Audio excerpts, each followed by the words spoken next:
ഇപ്പോൾ രേഖാചിത്രം എന്ന സിനിമ വലിയ വിജയത്തിലേക്ക് അടുക്കുമ്പോൾ ചില ഓർമ്മകൾ പങ്കുവെക്കുകയാണ് നിർമ്മാതാവായ വേണു കുന്നപ്പിള്ളി.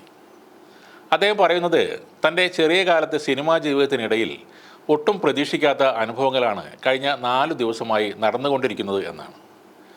രേഖാചിത്രം എന്ന സിനിമയുടെ റിലീസിന് ശേഷം ലോകം എമ്പാടുമുള്ള സുഹൃത്തുക്കളും പരിചയക്കാരും നേരിട്ടും അല്ലാതെയും തന്നുകൊണ്ടിരിക്കുന്ന പ്രശംസ അഭിനന്ദന പ്രവാഹം ചെറുതൊന്നുമല്ല, അത് തുടരുകയാണെന്നാണ് അദ്ദേഹം പറയുന്നത്.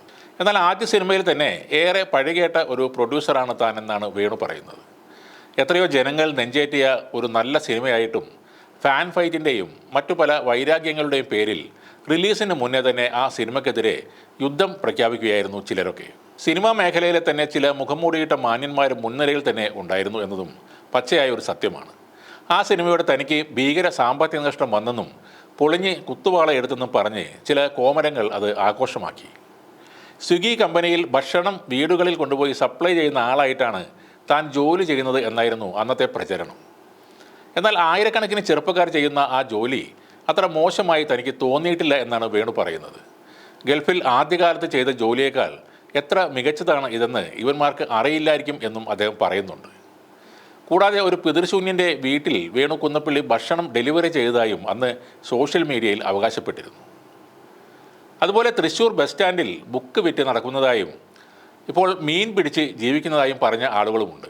സിനിമയുടെ വിജയ പരാജയത്തിൽ പ്രൊഡ്യൂസറുടെ റോൾ പരിമിതമാണെന്ന് അറിയാമെങ്കിലും സാമ്പത്തിക നഷ്ടം സംഭവിച്ച് ഹൃദയവേദനയോടെ ഇരിക്കുന്നവനെ അവർ കുത്തി നോവിക്കുകയായിരുന്നു എന്നാണ് വേണു കുന്നപ്പിള്ളി പറയുന്നത്. 4 വർഷങ്ങൾക്ക് ശേഷം 2018 മാളികപ്പുറം, രേഖാചിത്രം തുടങ്ങിയ വമ്പൻ ഹിറ്റ് സിനിമകൾ ചെയ്യാൻ സാധിച്ചത് ദൈവനിശ്ചയം മാത്രമാണെന്നും കുറേയേറെ കാര്യങ്ങൾ ഒത്തുവരുമ്പോൾ മാത്രം സംഭവിക്കുന്ന കാര്യമാണ് അതെന്നും ഇപ്പോൾ വേണു പറയുന്നു. ഗൾഫിലെ ആട് ജീവിതത്തിൽ നിന്നും ഇന്നിവിടെ ഈ നിലയിൽ നിൽക്കാൻ തന്നെ സഹായിച്ചതും ഇതൊക്കെ തന്നെ ആയിരിക്കാം.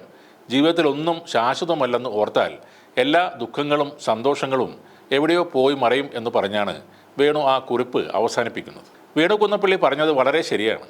ഒരു കാലത്ത് ഫേസ്ബുക്കിൽ വേണു സ്വിഗ്ഗി വേണു എന്ന പേരിലൊക്കെ ഒരുപാട് ഐഡികൾ ഉണ്ടായിരുന്നു. അവർ ഫുഡ് ഡെലിവറി നടത്തിയ കഥകൾ ഹാസ്യരൂപേണ അവതരിപ്പിക്കുകയും ചെയ്തിരുന്നു. ഇന്നത്തെ നിരൂപക പ്രശസ്തനായ ശ്രീമാൻ അശ്വന്ത് കോക്ക് നടത്തിയ ചില ഗ്രൂപ്പുകളിൽ ഇത്തരം ഐഡികൾ നിരവധി പോസ്റ്റുകളും ഇട്ടിട്ടുണ്ട്. വേണു പറഞ്ഞതുപോലെ വായിൽ സ്വർണ്ണക്കരണ്ടിയുമായി ജനിച്ച ആളല്ല അദ്ദേഹം. ഫുഡ് ഡെലിവറിയേക്കാൾ ബുദ്ധിമുട്ടുള്ള ജോലികൾ ചെയ്താണ് വേണു പ്രവാസ ജീവിതം തുടങ്ങിയത്. ഇന്ന് അദ്ദേഹത്തിൻ്റെ സിനിമകൾ ഹിറ്റായി മാറുമ്പോൾ തീർച്ചയായും അതിൽ സന്തോഷമുണ്ട്. മമ്മൂട്ടി എന്ന നടനോടുള്ള വെറുപ്പിൽ മാമാങ്കം എന്ന സിനിമയെ റിലീസിന് മുന്നേ നന്നായി ഡീഗ്രേഡ് ചെയ്തിരുന്നു എന്നതൊരു യാഥാർത്ഥ്യമാണ്. എന്നാൽ ആ സിനിമ കൊണ്ട് വേണുവിന് യാതൊരുവിധ നഷ്ടവും ഉണ്ടായിട്ടില്ല.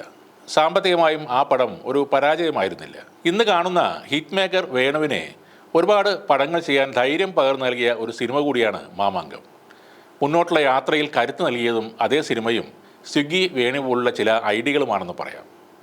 കാരണം അപമാനിക്കപ്പെടുമ്പോഴാണ് ഒരാൾക്ക് വിജയിക്കണമെന്ന ചിന്ത കൂടുതലായി ഉണ്ടാകുന്നത്. ചവിട്ടി അരക്കപ്പെടുമ്പോഴാണ് ഉയർത്തെഴുന്നേൽക്കണം എന്ന വാശിയും ഉണ്ടാകുന്നത്.